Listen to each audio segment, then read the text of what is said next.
Hi there, welcome back. I'm happy to offer the sixth installment of our Real Life series. Over the last couple months, we've covered some really important topics like moving from debt to savings, managing money through a divorce, setting up your 401k, and raising financially literate kids. Now, these are all really important topics that apply to a very specific set of circumstances, and therefore really only important to a small group of folks at any one time. Today, we want to talk about something that's important to everybody.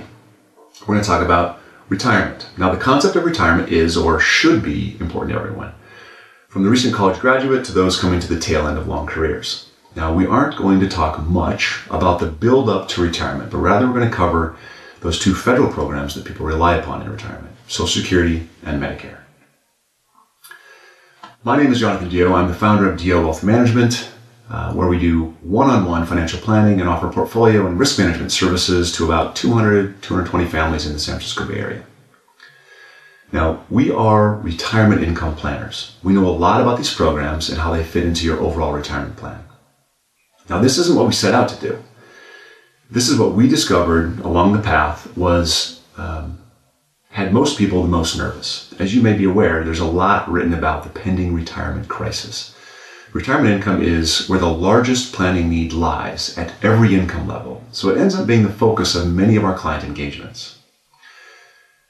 Happiness Dividend was originally designed to be a tool for our client communication and education, and then as we were doing it, I just thought we could share our thinking more broadly and help anyone that would like to think in terms of true wealth, which, as we define it, has an element of personal finance and money, for sure, but it also places finance into the context of our fuller, richer, and more meaningful lives. Money and concerns about personal financial decisions can take up a lot of time, but it doesn't have to. We try to break personal finance and investing down to their simplest decisions so we can leave more room in our lives for the things that really matter. Now, we do this because we believe that if we don't leave room for family, friends, health, and a very real search for meaning, I'm not sure we ever, in the end, even feel successful. True wealth for me is about all those places where love and money overlap. Now, I think that's enough for a quick introduction. If you haven't, go to our website and check out our Mindful Money Toolbox. You'll be able to download today's informational handouts as well as, if you wish, find a place you can subscribe to Happiness Dividend. Now, subscribers receive our newsletter, they receive invitations to our live webinars, and updates on the book, Mindful Money, which is due out in 2017 from New World Library. And probably most importantly, they have access to the archive of our presentations, so you can dig into your topics, the topics of your choice on your own time. Okay, again, welcome. Thanks again for checking in with us. Before we get into today's topic, I want to remind you of our fundamental philosophy. It has never been the activities of markets and economies that creates financial success. It has always been, and I believe it still is today, what you do, or sometimes more importantly, don't do, that makes you successful. In the end, most of life's painful and difficult financial challenges can be overcome by doing the right things patiently and with discipline over time. Anyone can follow the simple steps and become both, we believe, more financially successful and happier. It takes patience and a few good habits, more than it takes intelligence or luck. As a quick reminder, this is general information and education. Everyone's situation is different, so please don't think of this as specific recommendations for you. Think about what you learned today, and then before you act, ask more questions to get specific answers suited to your needs. On the informational handout, you're going to find additional resources you can pursue to get answers suited to your situation.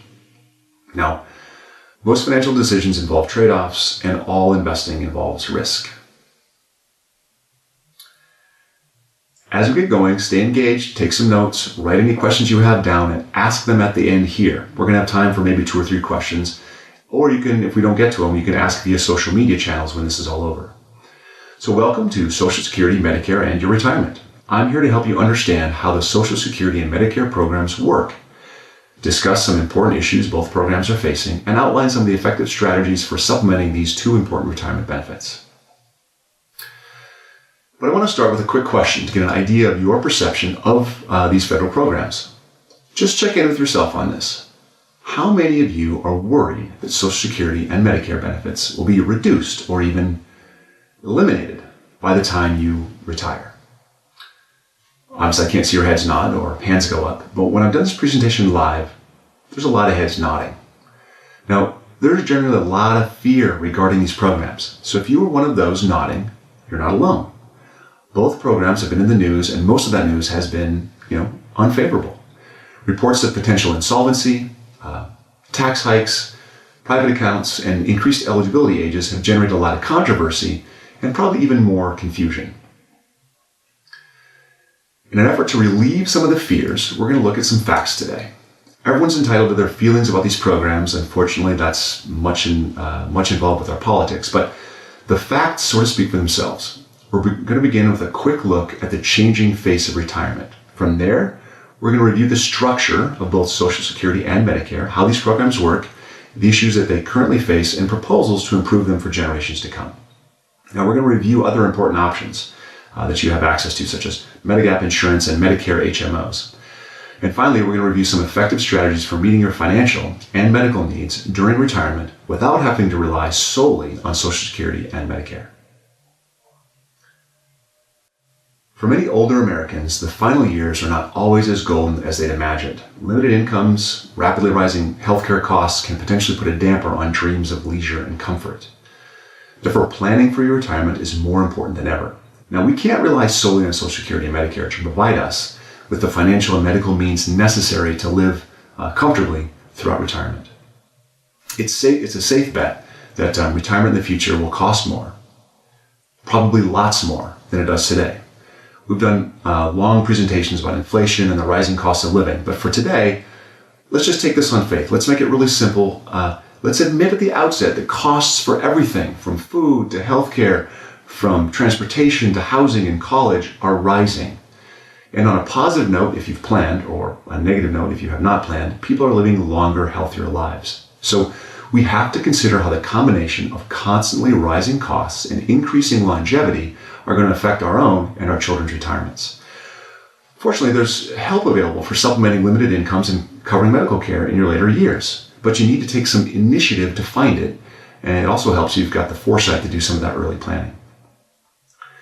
The areas you should be most concerned with are Social Security, Medicare, and retirement planning. Now, I'm going to start today with Social Security, the biggest and most controversial government program for retirees. Social Security is the general term that describes a number of related safety net programs, retirement, disability, and dependent and survivor benefits.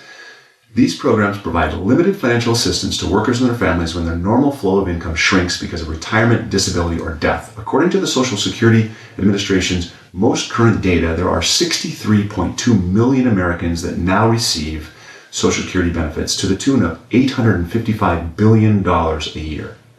This group includes elderly retirees and their families, disabled workers, their families, and survivors of deceased workers. Contrary to what many think, Social Security was not designed to meet all the financial needs that arise from a person's old age, disability, or death.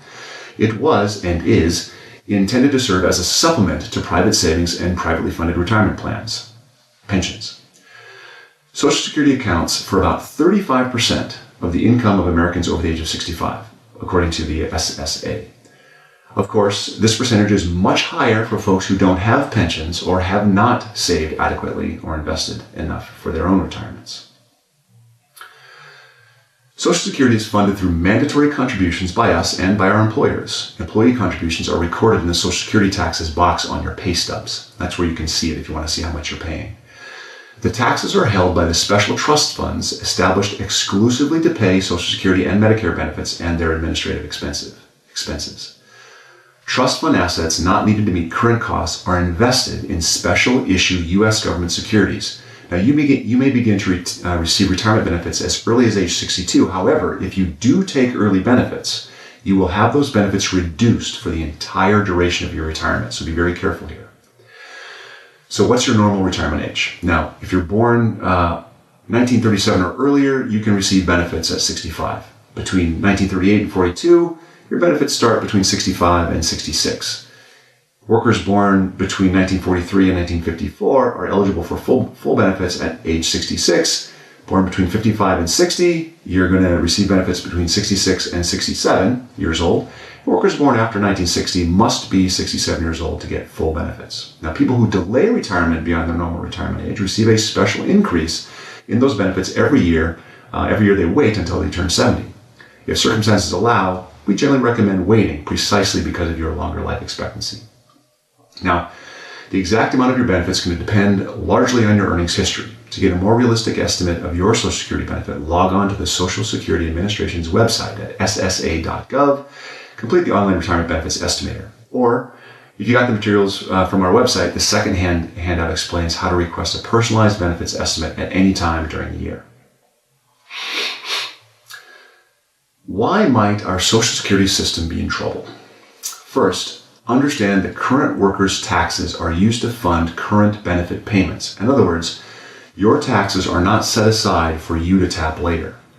Then consider that the retirement of the baby boom generation will mean more retirees receiving benefits and fewer workers paying into the system. In addition, people are living longer, which means that the large number of people that are receiving Social Security retiree benefits for a longer period of time than years past. Now, in 1950, there were 16 workers paying taxes for every beneficiary. Today, that number is just under 3, and by 2032, it's projected to drop to 2 workers for every retiree. In short, the pool of money that funds the system is shrinking. So, Social Security Administration projects that the current annual surplus of the trust funds that pays retiree benefits has begun to decline, and the growing annual deficits are expected to deplete the surplus by 2033. And this projection, mixed with a healthy dose of political grandstanding from both sides of the aisle, is where people start to get concerned. Because of the size and controversial nature of Social Security, there is no shortage of proposals for fixing the system. Now, among the options being discussed, there are raising the retirement age to 70. This seems a likely possibility simply because it's our longevity that's at least partially to blame for Social Security's challenges. But still, this isn't as likely, in my mind, as cutting benefits for wealthier seniors. This is better known as means testing, and I would expect this eventually to be part of any solution that Congress comes up with. They're going to talk about trimming cost of living adjustments. It's interesting to note that the cost of living adjustment wasn't even part of Social Security's original design. Before 1975, it was an act of Congress that gave people a cost of living adjustment. 1975 till now, it's been automatically linked to the Consumer Price Index. They talk about raising the ceiling on our Social Security taxes. Importantly, however, because the amount you receive in benefits is determined by the amount you pay in, this would only work if we paired it with a means test or a benefits cap of some kind. There's also talk about investing Social Security trust funds in the stock market or diverting a portion of payroll taxes for retiree benefits into private accounts that we can control ourselves. Now, these last two items, the proposals that call for investing Social Security trust funds more aggressively, have generated the most controversy. Now, I think that they will ultimately be a negotiated settlement between the left and the right that will involve many elements of each of these. Now, proponents say that investing Social Security assets more broadly would greatly enhance the program's returns, thereby increasing its reserves and longevity. Now, despite short-term market volatility like the market crisis of 2008 and 2009, stocks historically have performed better than any other type of investment, although critics are quick to point out that past performance cannot guarantee future results, and we won't argue with that. These folks generally say that the inherent market risk would rob some retirees of the very security that Social Security was created to provide. In recent years, there's been a lot of talk, but no decisions or even firm proposals have been made. Social Security, it seems, is still the third rail of politics. Now, we should expect to hear a lot about these proposals in the months and years to come, especially during this political environment. Now let's consider the other major retiree program, Medicare. Medicare is a federal government program that helps older and some disabled Americans obtain and pay for medical care. Administered by the U.S. Department of Health and Human Services, Medicare is the nation's largest health insurance program, which currently covers more than 54 million Americans.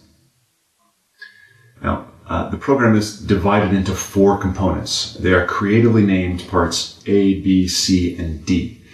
Part A is called hospital insurance and covers most of the costs of a stay in the hospital, as well as some follow-up costs after your time in the hospital. Part A pays for some outpatient medical services, including some limited home health care.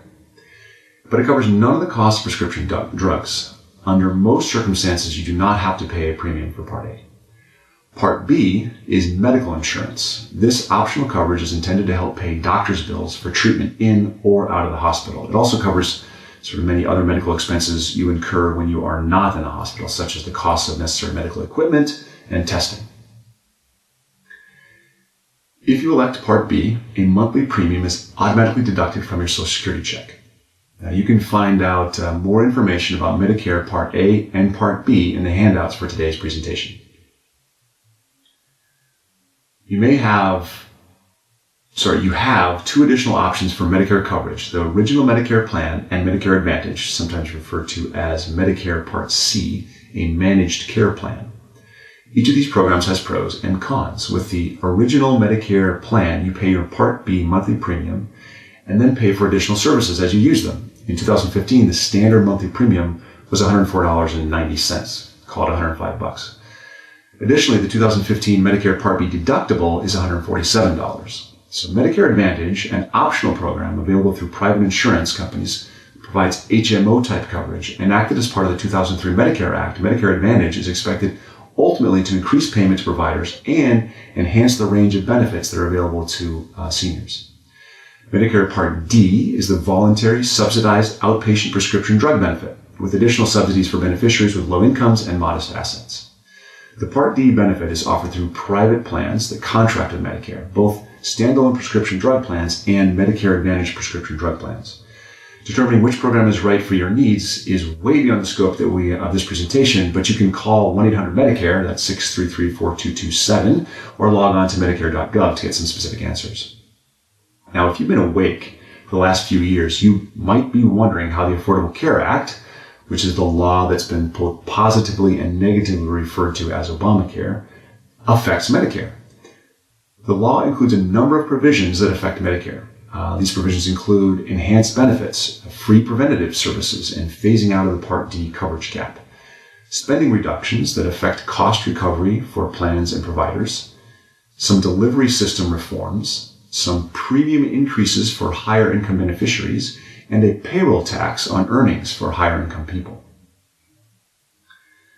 In addition, the law authorizes a new independent payment advisory board tasked with constraining the growth in Medicare spending over time. To learn more about how Medicare is affected by the Affordable Care Act, visit the Medicare website at medicare.gov. A key enhancement to the system was the creation of tax-free health savings accounts for anyone under age 65 who's enrolled in a high-deductible medical plan, defined as one with a deductible of in 2015 of at least $1,300 for individuals or $2,600 for families. These amounts are indexed for inflation. So maximum contributions to an HSA for 2015 and 2016 were $3,350 for individuals, $6,650 for families. In addition, there's a $1,000 catch-up contribution for individuals between the ages of 55 and 64. Much like an IRA, the health savings account allows account holders to select a variety of investments to suit their time horizon and risk tolerance. Also, unlike the FSAs, those flexible spending accounts that many employers offered in the past, the account balance can be maintained from one year to the next. There is no use it or lose it clause. And distributions for qualified medical costs are tax-free. Note the triple tax protection: tax-deductible contributions, tax-free growth, tax-free withdrawals when they're used for qualified medical expenses. And you can still use the funds for other reasons, but non-qualified withdrawals, those withdrawals for non-medical uses, are taxed as income and may be subject to penalties if taken prior to age 65. Now, if you choose the original Medicare plan, you might also be interested in securing Medicare supplement insurance or Medigap insurance. The term Medigap comes from the notion that these insurance policies will cover the gaps in Medicare payments. I smile because you should know it doesn't fill all the gaps, but it'll certainly help. Before you buy a Medigap insurance policy, consider not only the services covered, but also the amounts of the benefits and the monthly cost of the policy, and pay particular attention to how those premiums might increase in the years to come. You might also want to compare Medigap with Medicare Advantage. For more information on Medigap insurance, again, 1-800-MEDICARE, 633-4227. Up to this point, we've spent most of our time learning why you shouldn't rely on Social Security and Medicare to cover all your needs during retirement. Now, with that firmly established, let's take a bit of time now and ask what you can do to ensure a comfortable retirement.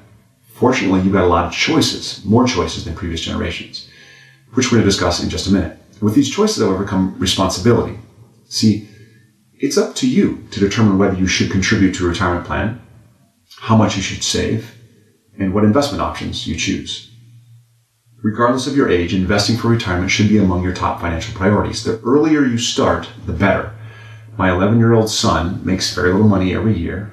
He dog sits and sometimes he cat sits. He's not biased there. He bakes some pies for neighbors. He helps take care of the community pool. And because he has earned income, he can make a small retirement plan contribution, which I, of course, make sure he does.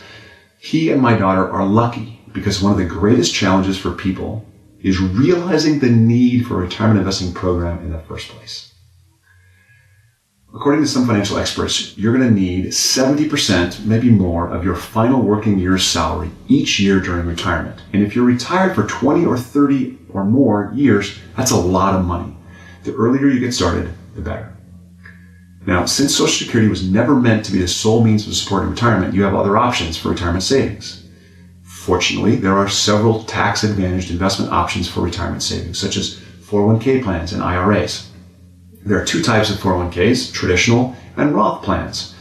Traditional plans offer several tax benefits. Since contributions are taken out of your paycheck before income taxes are assessed, you pay taxes on a lower amount now. What's more, earnings on your traditional 401k account can potentially grow and compound without losing some of that growth to taxes every year. Roth plans feature after-tax contributions, but qualified distributions are tax-free. So Roth 401ks are available at the discretion of your employer. Not everyone has them. So ask your benefits administrator if your company offers this retirement savings option. In addition, many employers match a portion of your contributions, which may potentially be the easiest money you'll ever receive. In our office, we match up to 5% of our employee's salary as a 401k contribution. So that's like a 5% raise dedicated to their retirement. Think about this.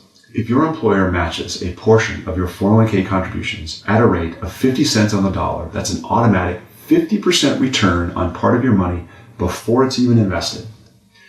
If your employer offers a 401k or similar plan, take advantage of it. Also, you should probably try to max it.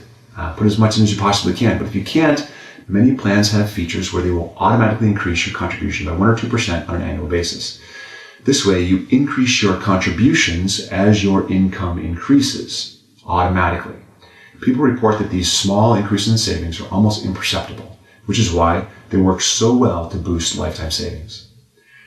Remember that early withdrawals prior to 59.5 may be subject to an additional 10% tax.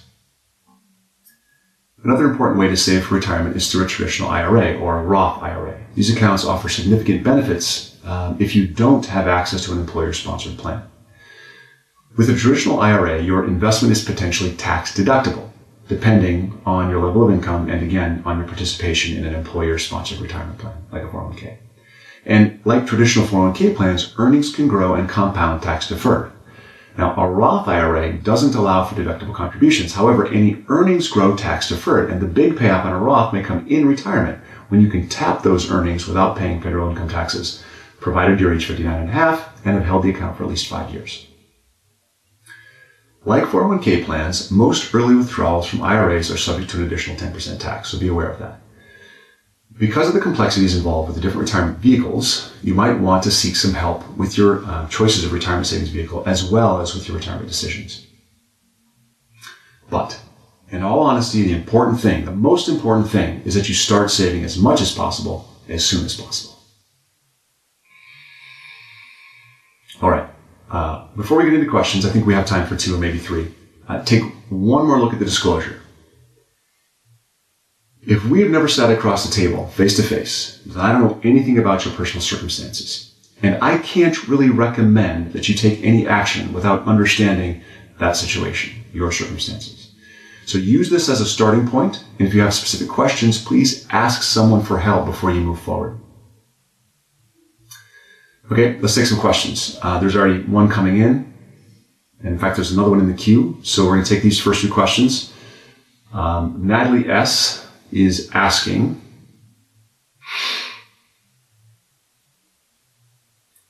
I'm in my late 50s, so I'm not quite ready to apply for Social Security or Medicare, but I want to make sure I'm heading in the right direction. With those savings, how can I make sure I have enough?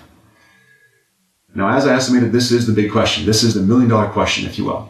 This is the concern we see more often than all the other concerns. How can I make sure, given we're all living longer, given life is getting more and more expensive, how can I make damn sure that my money lasts as long as I do? First, this is entirely a planning issue. Very few people actually consider what it means to work for 40-some years while spending 75% of their incomes, and then expecting to live for 3 decades plus on those savings as their cost of living grow every single year. The calculation, when done honestly, something even some planners avoid doing so as to avoid scaring their clients and losing them, forces a much larger savings and therefore a smaller lifestyle than people want. It comes down to the question, how much should I save every single month to create how big a pool of assets that will spin off a lifestyle sustaining income for as long as I might need it? Second, your planning must account for inflation. The long-term erosion of my purchasing power is the greatest threat to my retirement income. The trade-off has always been short-term volatility and anxiety for higher probability of desired long-term outcomes. So how can I prepare myself to weather inevitable volatility in the short term while hoping for good inflation-beating returns in the long term? This is much more a question of overcoming fear than it is a question of how to invest or asset allocation. The investment with the highest probability to outpace inflation is the one that most often gets panned. Ownership in the great companies of the US and the world, commonly called stocks. Even with all the market volatility and craziness that's occurred over the past 2 decades, patiently holding shares in the great companies in the United States and the world has been the very best way to maintain purchasing power in retirement. Of course, this comes at a cost of dealing with more volatility, but that's always been true. The disclaimer, past performance is not a guarantee of future results, applies because humans seldom have the stomach to hold on through the tough times. And that's despite the common sense observation that tough times always, historically, have given way to better times eventually. And third, no matter how good your plan is, you have to be prepared for shocks in your assets to affect your spending plans. What are your spending rules? You have to know going in what might happen that will allow you to increase your spending and what might happen that will force you to decrease your spending. The worst thing you could possibly do in a retirement that may last more than 30 years and over which you can't know for certain how much you will end up needing to spend to meet all your future needs. The worst thing you can do is sign up to spend at a faster rate than your assets can produce. You have to spend less than your returns so that your principal can grow and your spending can increase along with the rising cost of your living. If the opposite is true, if your spending digs in your principal, then you are slowly but inevitably running out of money. Good planning and financial behavior can overcome crappy returns, but great returns, which are not predictable or controllable in any way, will never overcome poor planning and bad behavior. Okay, our second question is from Jason T. Jason asks a simple one. How do I get the Social Security statement? I used to get one every year, and I haven't gotten one for a while. Jason, you're absolutely right on this. A number of years back, as a cost-saving measure, the Social Security Administration stopped sending out our Social Security statements. Then, after the outcry died down, they reinstituted statement delivery, but not every year. Social Security mails statements to workers every 5 years, starting with their 25th birthdays up until their 60th birthday, after which time they mail one every year after that. Additionally, you can always get your Social Security statement online using your My Social Security account. If you don't have an account, you can easily create one on the Social Security website. Now, your online statement gives you a convenient access to your earnings record. It also shows estimates for retirement, disability, and survivor's benefits. I hadn't seen my benefit statement for a number of years, so I signed up online while I was creating this presentation. I can tell you it took me about 10 minutes. It's pretty easy, but I did have to look up some credit information to prove I was me, which I guess is a good thing. It was kind of a hassle, but it probably makes it more secure, makes the whole system more secure. Okay, we got time for one more question. Taylor G is asking, does Medicare cover nursing home care? It's a great question. Thank you. The quick answer is yes, in a limited way, not really. Medicare covers medically necessary acute care. It covers conditions that are expected to improve. This basically excludes custodial care, or what we have come to understand as long-term or skilled nursing care. There are 3 criteria that must be met before Medicare provides coverage for skilled nursing care. They are: you have to have had a recent prior hospital stay of at least 3 days. You have to have been admitted to a Medicare certified nursing facility within 30 days following that hospital stay.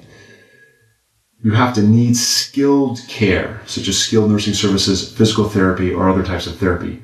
This is as opposed to just help with the activities of daily living, bathing, using the bathroom, eating, walking around. And even if you meet these conditions, Medicare will only provide support for up to 100 days. Medicare pays for acute care, but it was not designed to pay for long-term custodial care. Okay, thanks for attending the 6th installment of our real-life series, Social Security, Medicare, and Your Retirement. Our Mindful Money Investing 3-part video series is available in the Mindful Money Toolbox.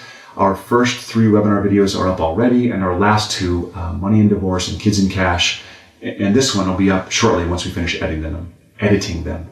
Again, these are free resources, and if you think they're valuable information, please help me out and spread the word. Share them on your social media networks. Follow us on Twitter, tweet about us, like us on Facebook, post some of our events, subscribe yourself, and then recommend Happiness Dividend to someone you care about. Maybe they'll subscribe as well. If there is something you'd like us to cover, let us know via either our Facebook feed, our Twitter feed, or Facebook, and I want to make this meaningful for you. So if you have questions, I'll try to answer them via this video. Thank you again for spending so much time with us today, and as always, I wish you way more than luck.